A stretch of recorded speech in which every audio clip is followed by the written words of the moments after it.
বর্তমানে বুড়িগঙ্গা নদীতে মাছ পাওয়া যায় হচ্ছে শুধুমাত্র বর্ষার সময়, কারণ তখন হচ্ছে নতুন পানি আসে নদীতে বর্ষার, বিশেষ করে যমুনা থেকে বা উত্তরাঞ্চল থেকে যে পানিগুলো আসে, জোয়ারের পানির কারণে হচ্ছে নদী তার যৌবন ফিরে পায়।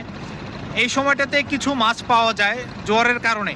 আর শীতের সময় হচ্ছে এই নদীতে অন্যান্য মাছ একদমই পাওয়া যায় না, কারণ তখন হচ্ছে মাছের যে বেঁচে থাকার জন্য যে অক্সিজেনটা দরকার, ওই অক্সিজেনটার পরিমাণ একদমই কম থাকে।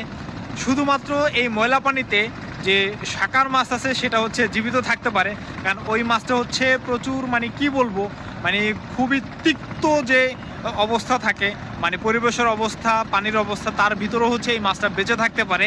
আমি কিছুক্ষণ আগেও দেখলাম যে কিছু শাকার মাছ হচ্ছে পন্টুনের এখানে পানিতে মানে উকি দিচ্ছে, মানে উপরে হাবুডুবু খাচ্ছে।